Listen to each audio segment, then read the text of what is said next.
ఆంధ్రప్రదేశ్ని అభివృద్ధి బాటలో నడిపించేందుకు నారా చంద్రబాబు నాయుడు గారు ద్విముఖ వ్యూహాన్ని రచించారని, ఆ ద్విముఖ వ్యూహంలో భాగంగానే ఆయన రాష్ట్రానికి పెట్టుబడులను ఆకర్షించేందుకు దావోస్ పర్యటన వెళ్ళి అక్కడ పారిశ్రామికవేత్తల సదస్సులో ఆయన మాట్లాడడం జరిగింది అంటూ కొన్ని వార్తలు వస్తున్నటువంటి నేపథ్యంలో ఇంతకీ ఏంటా ద్విముఖ వ్యూహం అనేది పూర్తి స్థాయిలో విశ్లేషణ చేసుకునేటువంటి ప్రయత్నం చేద్దాం. ప్రస్తుతం మనతో పాటు ఉన్నారు ప్రముఖ రాజకీయ విశ్లేషకులు, ప్రముఖ సీనియర్ జర్నలిస్ట్ సిఎస్ రావు గారు. సార్తో మాట్లాడదాం.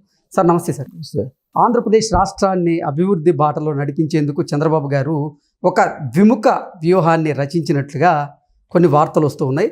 అందులో భాగంగానే రాష్ట్రానికి పెట్టుబడులను ఆకర్షించేందుకు దావోస్ పర్యటనకు వెళ్ళినటువంటి చంద్రబాబు గారు అక్కడ పారిశ్రామికవేత్తల సదస్సులో కూడా ఈ ద్విముఖ వ్యూహాన్ని ఆయన అమలుపరిచేందుకు ప్రణాళికలు సిద్ధం చేసినట్లుగా కూడా కొన్ని వార్తలు వస్తున్నాయి. ఇంతకీ ఆ ద్విముఖ వ్యూహం ఏంటి సార్?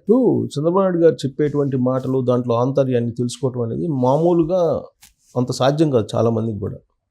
మనం కూడా విశ్లేషించుకుంటున్నాం అంటే కొంతమేరకే విశ్లేషించుకోగలుగుతున్నాం తప్పితే పూర్తి స్థాయిలో ఆయన మాట్లాడినటువంటి మాటల్లో ఉండేటువంటి ఆంతర్యాన్ని మనం క్యాచ్ చేయటం అనేది అంత ఈజీ కాదు. మన ఐక్యూ పవర్ కూడా చాలదేమో అనిపిస్తుంది ఒక్కోసారి. అంత ఐక్యూ పవర్ ఉంటుంది చంద్రబాబు గారికి. ఆయన దావోస్ వెళ్ళి అక్కడ పారిశ్రామికవేత్తల సదస్సులో పారిశ్రామికవేత్తలతోటి, ప్రత్యేకించి తెలుగు వాళ్ళతోటి, వివిధ దేశాల నుంచి వచ్చినటువంటి తెలుగు ఎన్ఆర్ఐలతోటి, పారిశ్రామికవేత్తలతోటి మాట్లాడారు. దాదాపు 197 దేశాలకు సంబంధించినటువంటి వాళ్ళు ఉన్నారు. దాంట్లో యూరోప్ కంట్రీస్లో ఉన్నటువంటి తెలుగు వాళ్ళు చాలామంది ఉన్నారు. వాళ్ళందరిని చూసి ఆయన ఆశ్చర్యపోయారు. ఇంతమంది యూరోప్ కంట్రీస్లో స్థిరపడి ప్లస్ బిజినెస్ టైకూన్లుగా ఎదిగినటువంటి వాళ్ళు ఉన్నారా అని చెప్పి ఆయన సంతోషపడ్డారు. సంతోషపడి ఆయన తను చేసినటువంటి ప్రయత్నాలు ఏవైతే ఉన్నాయో అవి ప్రపంచవ్యాప్తంగా ఫలాలను ఇచ్చాయని చెప్పి ఆయన హ్యాపీ ఫీల్ అయ్యారు. ఆ సందర్భంగా ఆయన గుర్తు చేశారు. సో మైక్రోసాఫ్ట్ తీసుకురావడానికి హైదరాబాద్కి ఎంత కష్టపడింది ఆయన ఆ సదస్సులో చెప్పారు. మైక్రోసాఫ్ట్ హైదరాబాద్కి తీసుకురావడానికి వన్స్ హైదరాబాద్కి మైక్రోసాఫ్ట్ వచ్చిన తర్వాత టోటల్ మారిపోయినటువంటి సినారియో, హైటెక్ సిటీ నిర్మించడం, ఇవన్నీ ఆయన వాళ్ళతో షేర్ చేసుకున్నారు. ఆ రోజున అంత విజన్ తోటి తాను చేసినటువంటి పనుల కారణంగానే ఇవాళ సత్యనాదన్ల లాంటి వాళ్ళు ఉన్నారు అని చెప్పి ఆయన గర్వపడ్డారు. సో యూరోప్ కంట్రీస్లో ఎంతమంది ఉన్నారని చెప్పి తను తయారు చేసినటువంటి విజన్ కారణంగా ఫలాలు పొందినటువంటి వాళ్ళు 53 రోజుల పాటు తన కోసం రోడ్ల మీదకి వచ్చి పోరాడారు అనే విషయాన్ని గుర్తు చేసుకున్నారు ఆయన. రాజమండ్రి సెంట్రల్ జైల్లో 53 రోజులు ఉన్నారు చంద్రబాబు నాయుడు గారు. ఆ 53 రోజుల పాటు ప్రపంచంలో ఉండేటువంటి అన్ని దేశాల్లో ఉండేటువంటి తెలుగు వాళ్ళు చంద్రబాబు నాయుడు గారు అరెస్ట్ను నిరసిస్తూ వాళ్ళు రోడ్ల మీదకి వచ్చారు. అది గుర్తు చేసుకుంటూ ఆయన చెప్పడం జరిగింది. ఇది ఎందుకు జరిగింది, ఇది ఎందుకు చెప్పారు అని అంటే ఆయన నేను అనుకోవటం, ఆ రోజున విజన్ తయారు చేసి తాను టెక్నాలజీని ఆ రోజున ఐటీని డెవలప్ చేసిన కారణంగానే ప్రపంచవ్యాప్తంగా వీళ్ళు ఫలాలను అందుకుంటున్నారు. అంటే ఒక మంచి పౌరుల్ని నేను తయారు చేయగలిగాను అనేటువంటి ఆనందాన్ని ఆయన పొందారు. పొందుతూ ఆయన ఏం చెప్పారంటే పాలకులు తీసుకునే నిర్ణయాలు పౌరులని మంచి వాళ్ళని తయారు చేసేలాగా ఉండాలి. ఆంధ్రప్రదేశ్లో నేను అది చేస్తున్నాను అని చెప్పారు. ఆంధ్రప్రదేశ్లో అది చేస్తున్నాను, మీకేమీ ఢోకా లేదు, ఇబ్బంది లేదు, మంచి పౌరులని మీకు తయారు చేసి ఇస్తాను, మీరు వచ్చి పెట్టుబడులు పెట్టండి, పెట్టుబడులు పెట్టి మీరు ఆంధ్రప్రదేశ్ అభివృద్ధి కోసం మీరు కూడా తరలి రండి అని చెప్పి ఆయన చెప్పడం జరిగింది. అంటే మంచి పౌరులను నేను తీర్చిదిద్దానని ఎందుకు చెప్పారని అంటే ఇటీవల కాలం వరకు కూడా ఒక ప్రచారం జరిగింది. ఏంటి, జగన్మోహన్ రెడ్డి గారు మళ్ళీ వస్తారు 2029లో, వచ్చిన తర్వాత మీ అంతు చూస్తాను, సప్త సముద్రాలు అవతలు ఉన్నా కానీ నేను మళ్ళీ తీసుకొస్తానని ఆయన ఏదో చెప్తున్నాడు కదా. దానికి తగ్గట్టు నేను బట్టలు ఎప్పి తీసి నిలబెడతామని చెప్పి కాకాని గోవర్ధన్ రెడ్డి లాంటి మాజీ మంత్రి ఆయన చెప్తున్నారు. ఉండకుండా పౌరులు నేను తయారు చేస్తాను అనేటువంటి హోప్ ఇచ్చారు అని చెప్పి నాకు అనిపిస్తుంది ఆయన. ఎందుకంటే మంచి పౌరులు నేను తయారు చేసిస్తాను, మంచి పౌర సమాజాన్ని నేను తయారు చేసిస్తాను, పాలకుల ఆలోచనలు ఆ విధంగా ఉండాలి అని చెప్పి ఆయన ఆ వేదిక మీద చెప్పారు అని అంటే దీన్ని ఓవర్కమ్ చేయడానికి, ఇది భూతాన్ని ఓవర్కమ్ చేయడానికి ఆయన చెప్పి ఉంటారు. అంత అంతర్లీనం ఉంది ఆయన మాటల్లో. చెప్తూ ఆయన అన్నారు, ఒకవేళ అప్పటికి కూడా మీకు ధైర్యం లేకపోతే వర్క్ ఫ్రమ్ హోమ్ హబ్గా ఆంధ్రప్రదేశ్ని తయారు చేస్తాను అని చెప్పి చెప్పుంటారు. అది డైరెక్ట్గా చెప్పలేదు. వర్క్ ఫ్రమ్ హోమ్ హబ్గా నేను ఆంధ్రప్రదేశ్ని తయారు చేస్తున్నాను అన్నారు. అంటే అర్థం ఏంటి? మీరు భయపడిపోయి ఒకవేళ రాలేకపోతే కొంతమంది మంచి పౌరులు నేను తయారు చేసి ఇస్తానని చెప్పాను, అయినప్పటికి కూడా మీరు రాలేకపోతే అనేటువంటి యాంగిల్లో చెప్పుండొచ్చు ఆయన. అంటే అంతర్లీనంగా ఆయన చెప్పిన దాన్ని మనం గమనించి విశ్లేషణ చేసుకుంటే చెప్తున్నా. డైరెక్ట్గా ఆయన ఏమి చెప్పలేదు.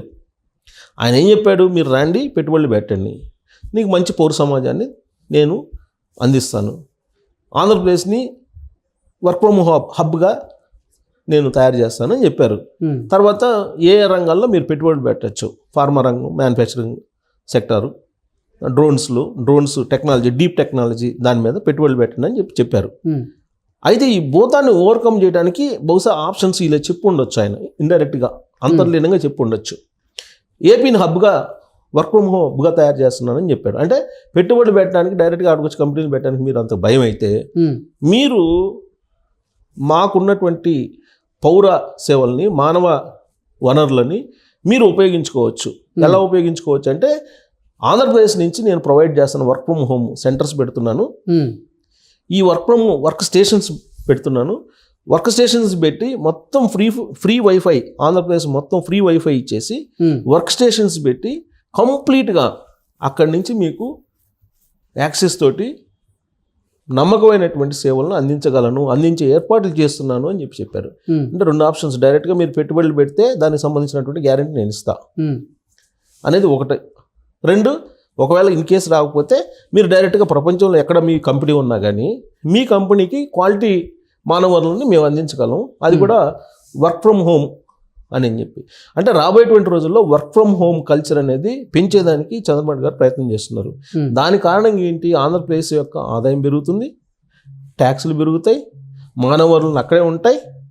మానవ వనరుల మేధో సంపత్తి తరలి వెళ్ళిపోతే ఆంధ్రప్రదేశ్కి ఏం మిగలదు.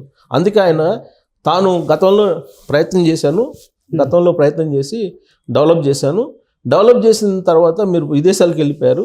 విదేశాలకు వెళ్ళిపోయిన తర్వాత డబ్బులు సంపాదించుకుంటున్నారు. ఆ డబ్బులు భార్యాభర్తలు ఇద్దరు కలిసి డబ్బులు సంపాదించుకుంటున్నారు.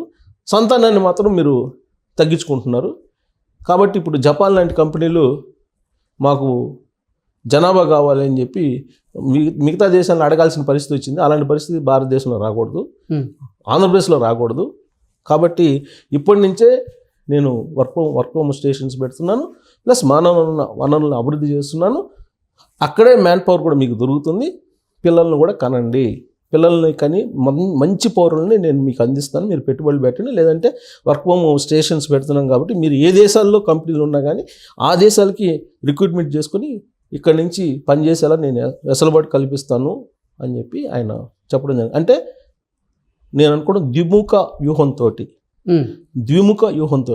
ఆంధ్రప్రదేశ్ని డెవలప్ చేయడానికి దావోస్ను ఆయన ఉపయోగించుకుంటున్నారని చెప్పి ఆయన మాటల్లో ఉండేటువంటి అంతర్లేను నాకు అనిపిస్తుంది. అక్కడికి వచ్చిన ఎన్ఆర్ఐల తోటి ఆయన గైడెన్స్ ఇవ్వడంతో పాటు ద్విముఖ వ్యూహం గురించి స్విట్జర్లాండ్లో ఉండేటువంటి భారత రాయబారి మృదుల్ అనే అతనితో కూడా భేటీ అయ్యి తన వ్యూహం ఏంటి అనేది ఎన్ఆర్ఐలకి లేదా స్విస్లో ఉండేటువంటి అక్కడ పార్టిసిపేట్ చేసినటువంటి వాళ్ళకి ఎక్స్ప్లెయిన్ చేయాలని చెప్పి ఆయన చెప్పడంతో పాటు తన ఆలోచనలు ఏ విధంగా ఉంటాయి అనేది కూడా చెప్పాడు వాళ్ళకి. సింగపూర్లో ఉండే లింగుయు, సింగపూర్ ప్రధాని, ఆయనని ఆదర్శంగా తీసుకొని నేను ఎప్పుడు కూడా పౌరులను మంచివాళ్ళుగా తయారు చేస్తాను. ఒకప్పుడు సింగపూర్ ఎలా ఉండేది, ఇప్పుడు ఎలా ఉండేది. లిక్ వాన్యూ ఆయన పేరు, లిక్ వాన్యూ సింగపూర్ ప్రధాని. లిక్ వాన్యూ ఎప్పుడో ఆయన ఫౌండేషన్ వేశారు సింగపూర్కి.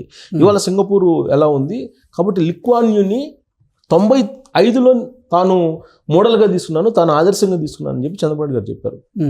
చంద్రబాబు నాయుడు గారిని అనేక మంది ఆదర్శంగా తీసుకుంటారు, కానీ చంద్రబాబు నాయుడు గారే లిక్ వాన్యూని ఆదర్శంగా తీసుకున్నానని చెప్పి అక్కడ చెప్పారు దావోస్ వేదికగా చేసుకొని. లిక్ వాన్యూ ఆయన ఐడియాలజీ ఎలా ఉంటుంది అని అంటే మంచి పౌరులను తయారు చేయాలనేటువంటి ఆలోచనతో ఆయన విధానాలు ఉంటాయి. 95లో తాను ముఖ్యమంత్రి అయిన తర్వాత అదే ఆలోచనతో నేను ముందుకెళ్ళాను. అందుకే తెలుగు రాష్ట్రాల్లో అభివృద్ధి సాధ్యమైంది. తెలంగాణ అభివృద్ధి చెందడానికి కానీ ఇప్పుడు ఆంధ్రప్రదేశ్ అభివృద్ధి చేయడానికి కానీ ఉపయోగపడుతున్నాయి అని చెప్పేసి ఆయన ఎక్స్ప్లెయిన్ చేస్తూ ద్విముఖ వ్యూహాన్ని ఆయన వివరించారు. Okay sir, thank you so much.